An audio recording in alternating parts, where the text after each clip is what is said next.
Welcome back to Female Voices Life and Loss. I'm Teresa and Female Voices is where we create space for honest, true conversations about grief, resilience, healing, and the many ways women rebuild their lives after loss. One thing we often talk about on the podcast is that loss doesn't only affect our hearts, it can impact every part of our lives. Our relationship shifts, our identities shift, and often our financial world can suddenly look very different than we expected.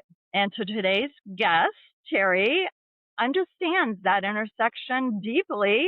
She is a financial advisor and a certified divorce financial analyst who is passionate about helping people navigate some of the life's biggest financial transitions, including divorce, retirement, and the loss of loved ones.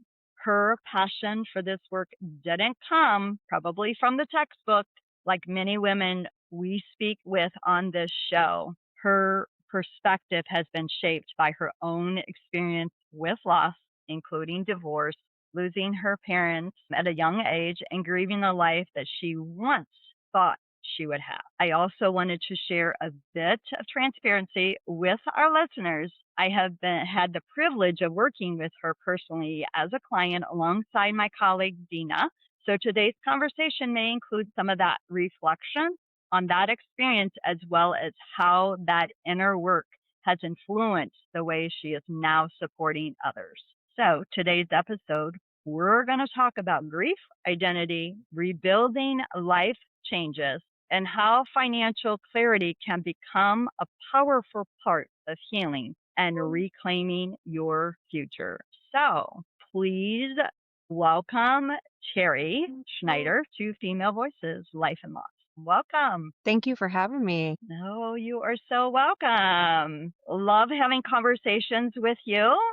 So one of the very first questions that I want to ask you is, can you share a little bit about your story and some of the life experiences that you feel have shaped maybe the work that you do today? Absolutely. How far back would you like me to go? Oh, that's totally up to you.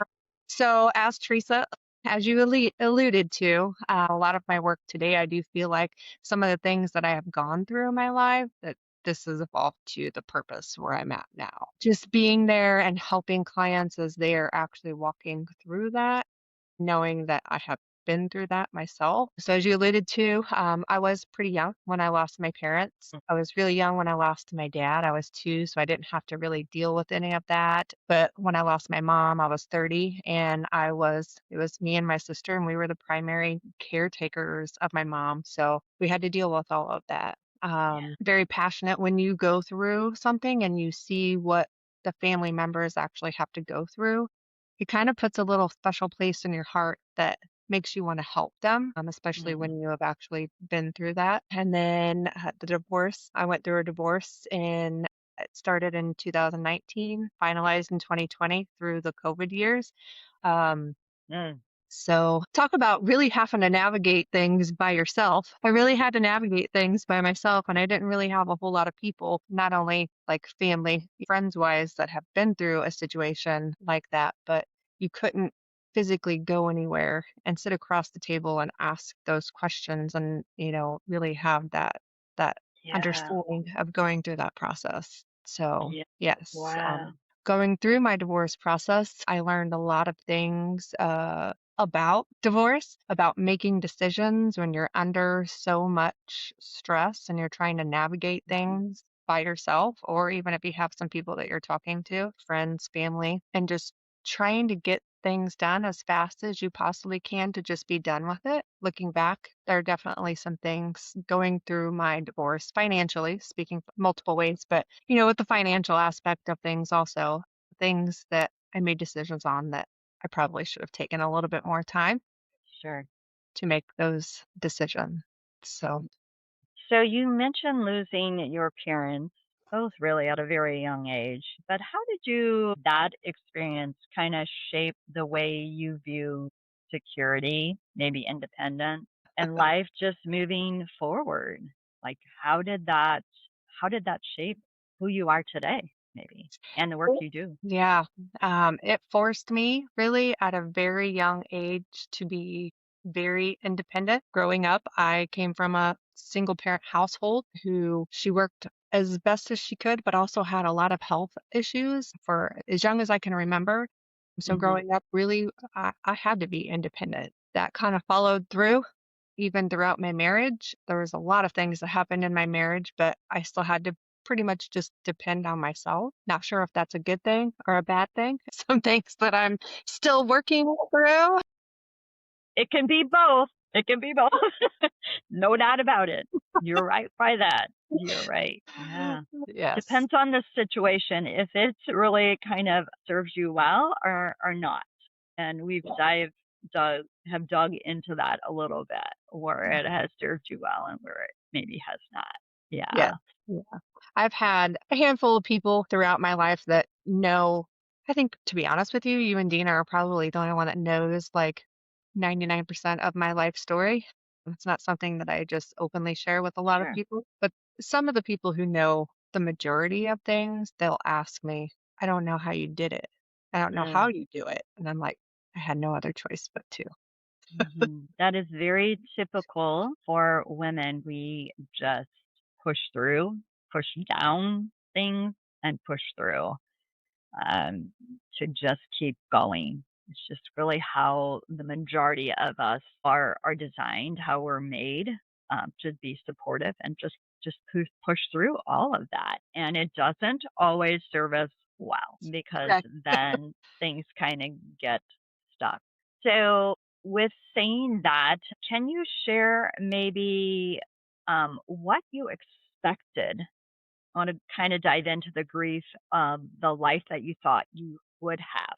And maybe that is both the loss of parents, and I think sometimes that surfaces more so when you have friends, when you're young and you know what their life is like. And then you're like, oh, now you're grieving that your life is not like that. So maybe that. But then also what you expected when you got married and then that ended up, um, and a divorce. Speak to us about just grief and maybe one of those or both of those, what you thought, what you were grieving that you thought would be. Yeah, absolutely. So the loss of parents, like I lost my mom 14 years ago. I was 30, my dad when I was young. So no grandparents either. So my family is very, very, Oh, yeah. I do have two beautiful Which children. I I love which them. I don't understand at all. Small family. Growing up, so my mom was one of seven children. So growing up, like I was always Okay. surrounded by family. She had many siblings. My grandparents were alive in high school. Then my grandfather passed away. Right after high school, my grandma passed away. A handful of years later, then my mom passed away. So it just immediately went, shoo, multiple aunts and an uncle in there that had passed away. So I feel like really that it was pretty immediate, maybe like a 10-year time frame where it went from a big family to pretty much nothing. uh, Yeah. so growing up, you envision, your parents being around for a while, especially my mom. My mom was really my best friend. Like we called every single day, talked to each Mm, other. We weren't at each other's houses for a long period of time. We mhm. actually lived our houses, our backyards connected. So Oh, we were just back and forth to each other's house all the time. When she got really sick, I was her caretaker for a long time. So, that relationship was there, but you just don't expect. I think for me, like I was navigating also being a mom to two young children, and I didn't have my mom really to mm, be there and help me mhm. for all that. Yeah. Mom, what do I do? Mom, what do I do? Yeah.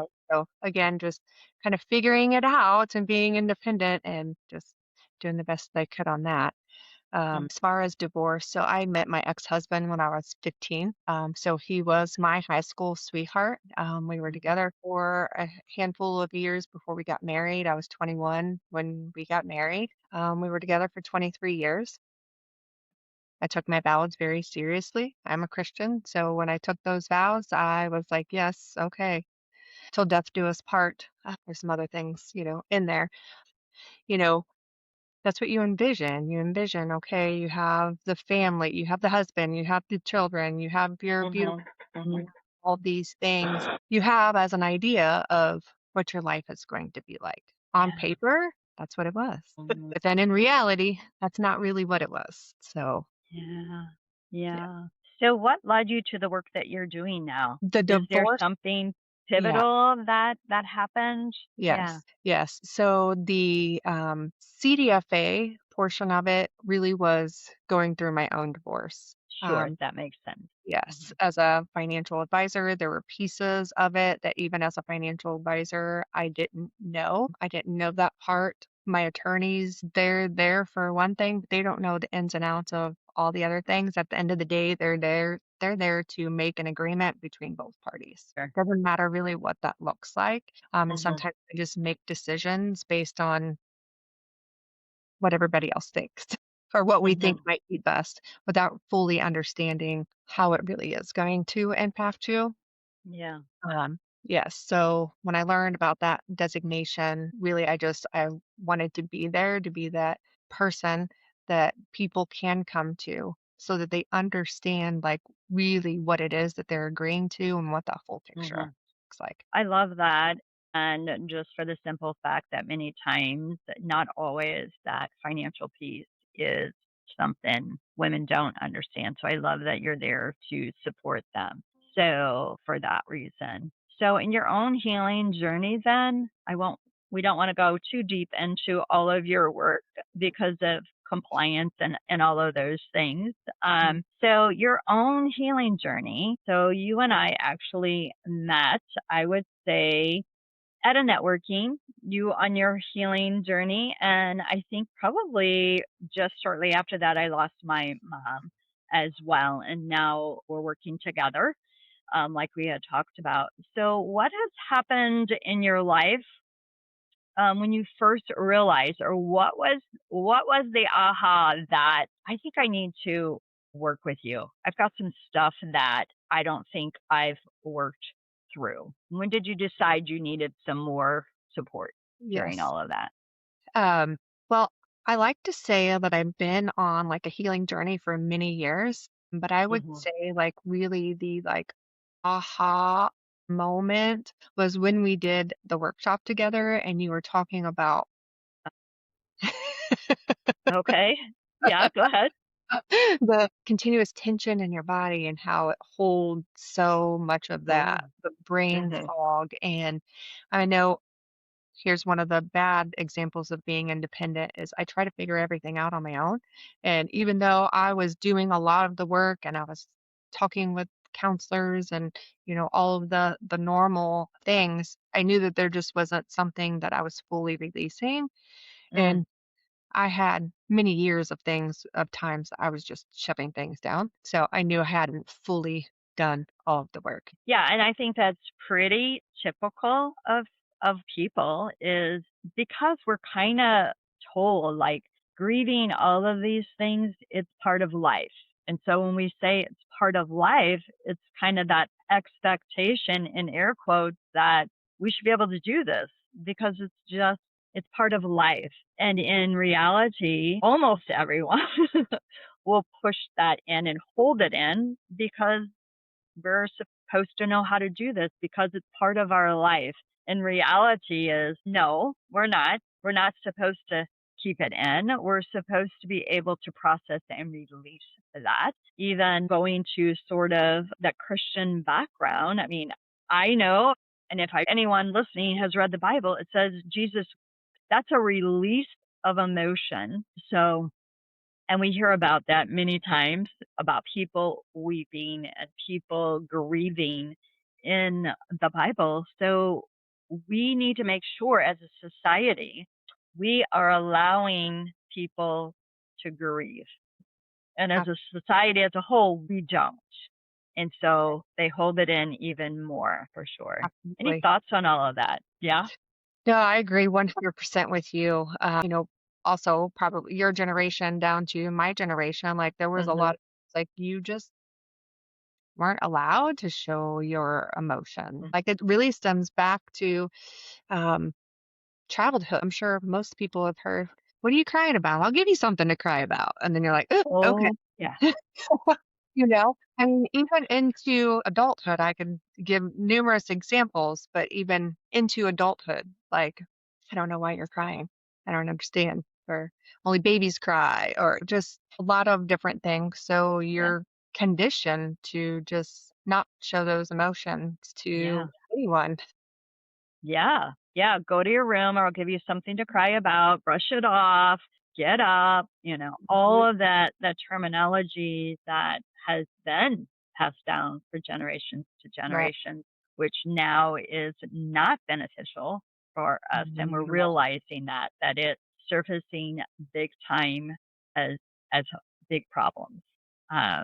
For Mhm. sure. And so I'm glad that there was the opportunity for us to work together at the workshop and for you to discover like, oh, this is not how I'm supposed to be doing this, Right. or this is how people are struggling. I'm not the only one that's feeling like that.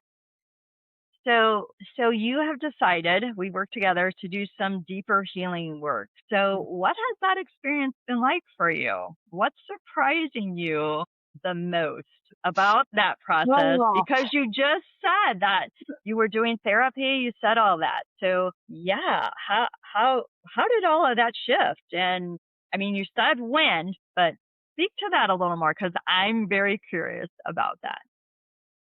goodness. Okay. So, as far as like finally deciding to work with you, like I had been aware of some of the things that I knew that was still bothering me that Hmm. would, I hate the word trigger, but would trigger certain things that I knew I still Okay. do some works. Okay. But the most surprising thing, so I've been surprised a lot working with you ladies. First was showing my emotions in front of other people and not being able to control it Mm.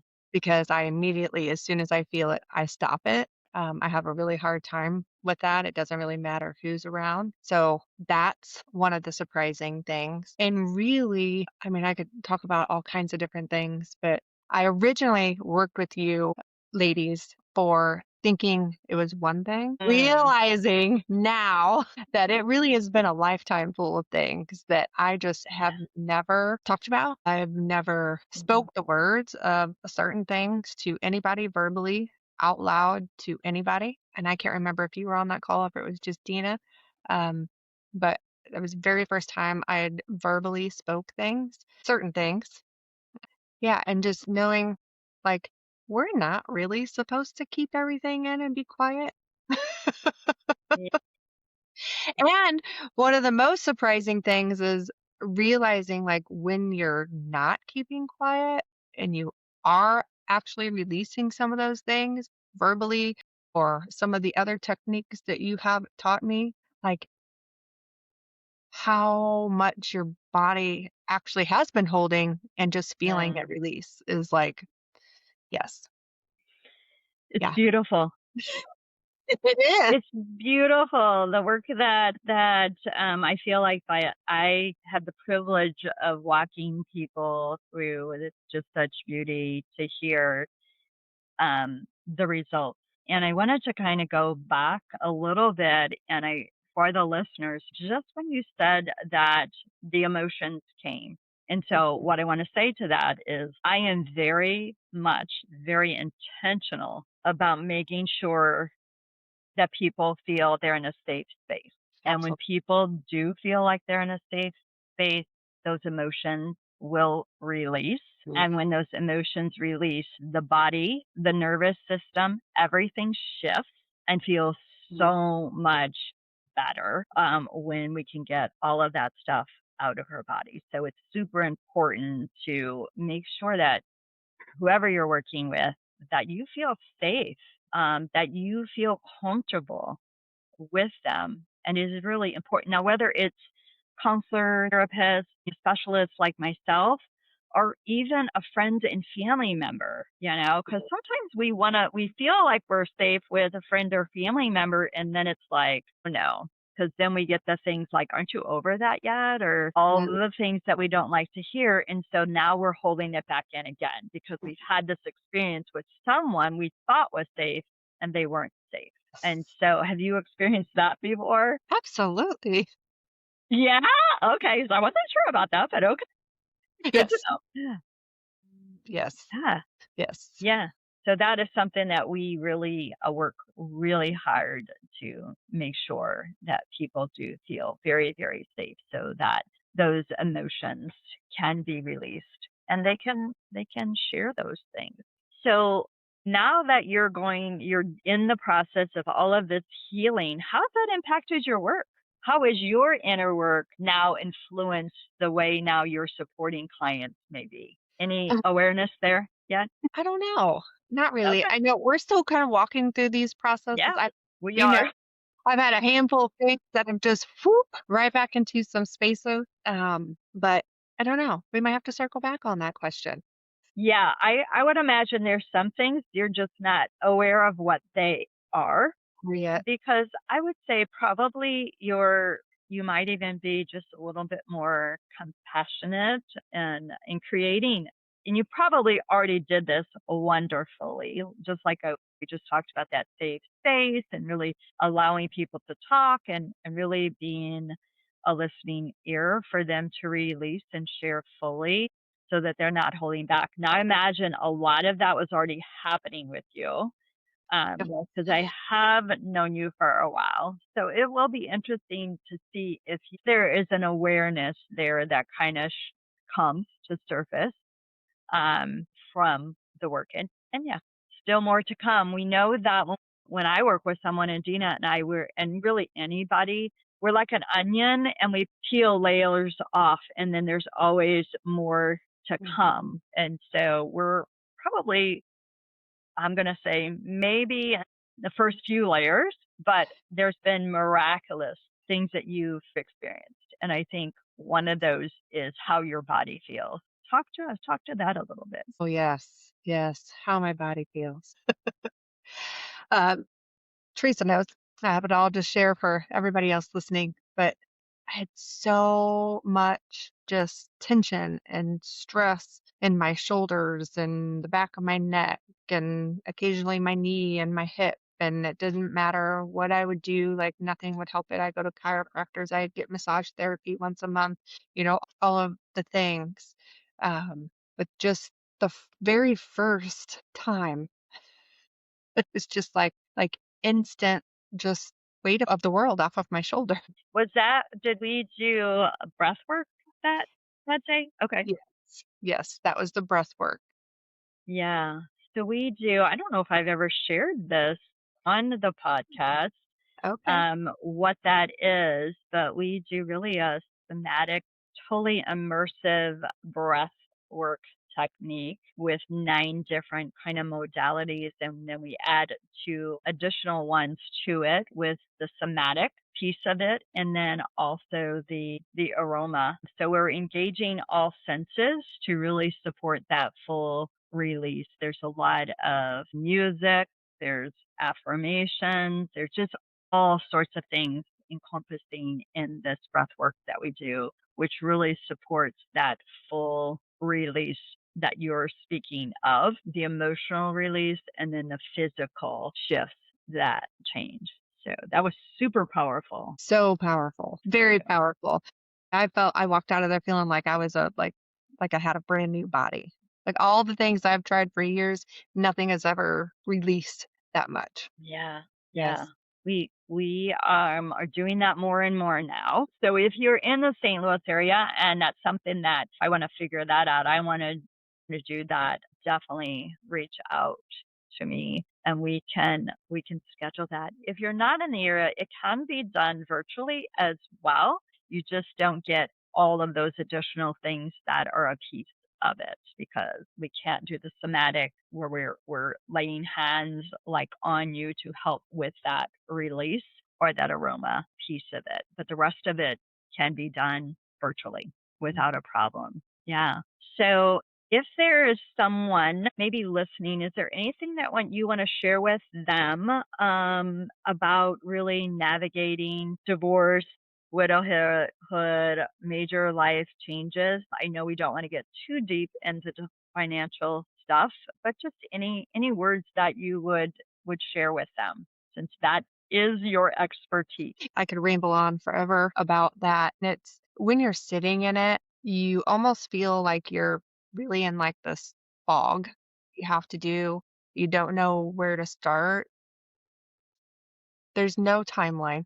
Just keep in mind there's no timeline. You can do it at your own pace, but just one thing at a time. And make sure you don't do it alone. Like reach Mm. out and not just friends and family, but there are other resources out there that can help walk you through it side by side. It's a lot more beneficial for you if you don't do it alone. Yeah. Financial piece and the emotional piece Yes. of that. And I love that we have come together to do things together for that financial fog and the emotional fog that is experienced within divorce. I love that we have partnered on that to really support clients fully Right. with that. It's been really, really good, beneficial for them to have that awareness as Mhm. you did when we first started talking and doing the workshop together. It's like this is kind of normal, this financial or this fog of this emotional component that I have. The other thing that I want to share real quick that just came to mind, and so I'll share it, is just the piece of I feel like, and you can speak to this, the empowering piece that you have gained working with Dina and I, taking control and setting up more boundaries and awareness. You want to speak to that a little bit, how that has felt? It definitely has felt empowering, definitely empowering. Yes. So, I am a people pleaser by nature. I like to say yes to things, even when I know I don't really want to do it and it's not really going to be the best either time of use or time of, really anything. But learning to retrain my brain and given those tools of so even if I set those boundaries and make them clear boundaries, it doesn't mean that I'm being mean.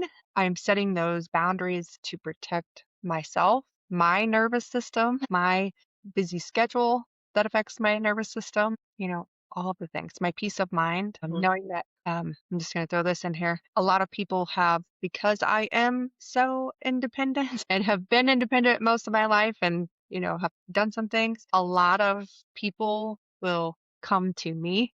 Sure. So just setting those boundaries, for myself, because I keep pouring and not receiving, even just Hmm. receiving from myself. So that's a very important piece of the puzzle. Yeah. Yeah. Well, what do they say? It's hard to pour from an empty cup. So Absolutely. not always filling your own cup. And one of the things that I remember, I think, in one of our conversations is just the awareness of like, and I'm guilty of this too, for sure, because we're people pleasers. Is it, do they really need me or do I need to be needed? So I'll repeat that. Do they really need me or do I need to be needed? And so sometimes we just need to be needed. So we allow that because it makes us feel needed. Do you remember us talking about that? Oh, yes. I had an awareness. I'm like, Oh, okay. maybe that is it. I think I might have even said, I feel a little called out. I think we probably knew that happens a lot. And so it's not like you're alone in that. It's pretty common as pleasers, as people pleasers. Underneath that, we'd like to get down into the root of why we do what we do, how that programming is. And we Mhm. do know that a lot of that programming goes back to, our parents, our childhood, could be a teacher, could be whatever, but something from before programmed us to be pleasers, people Mhm. pleasers, and feel that we need that to feel good about ourselves. And so it's cool when that awareness comes and we can be empowered by just the understanding of that and still feel that confidence and everything that we don't need that need to be needed anymore. Yeah, It's in a different, I mean, we always want to feel needed, but it's in a different way, if that makes sense. Yeah. Any, absolutely. yeah. Anything else that you would like to share? And that when I asked you to come on the podcast, you're like, "Ah, I want to make sure that we talk about this," or anything that you can think of that I didn't Um, ask you a question about? I don't know if there's anything that was like, "Oh, we need to talk about this." Hmm. When you asked me, I was like, "Yeah, absolutely. I'm just gonna be an open book. Yeah. It's just gonna leave it at that." I really didn't think of yeah, I will just say that, grief is a very sticky thing that, it Mhm. comes around and it doesn't ever really go away. You sometimes have the tools to better handle them that I'm learning now, Yeah. but it doesn't. It never goes away. And there's different things, there's a lots of different avenues of grief. Yeah. But don't shove it down. Yeah. Yeah. Yeah. And we definitely have all experienced grief in many, many different ways. I was just came from a talk, so I'll share this that I did, and I was sitting next to an older, I would say older than me woman, and she just lost her husband, and we started talking, and he had dementia or Alzheimer's. And so we just talked about that double loss. And then really, then I said that triple loss because there's a loss, there's some grief when the diagnosis is given. And Mm, this is true too with like illnesses, cancer, all of the things. So the diagnosis is given. So there's a grief there because now we're anticipating what is going to happen. And then as far as Alzheimer's, now the memory is gone. So now we've lost that as well. And then the physical loss. So there's so much loss in things that are layered. Like, for instance, and you can speak to this. I know I spoke the very first time. Like, there's the divorce, but then there's the financial piece. There's the trust. There's the security. There could be relationships that got mhm. changed.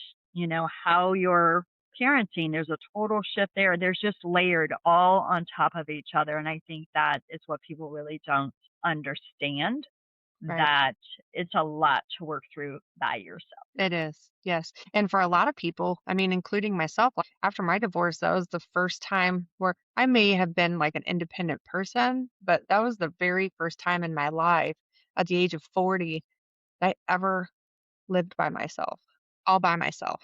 So, I mean, I had my daughters, but the only adult, I guess I should say.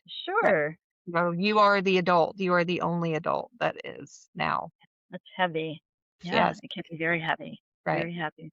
Well, I Mhm. really appreciate you coming on and sharing. So thank you so much for sharing your story, your wisdom with us today. One of the things I appreciate about our conversation like this is that the reminder that healing after loss happens on many levels. It's emotional, it's Mhm. personal, and sometimes it's also practical, like rebuilding our confidence around our finances and our future. And your story is such a powerful example of how the chapters that we never expected can eventually become the very place where we are able to guide and support others. So I want to thank the listeners too for joining us today for this conversation. If it's resonated with you, please remember to make sure that you follow, like, share, all of those things, especially with someone else that could benefit from it, that maybe is navigating a loss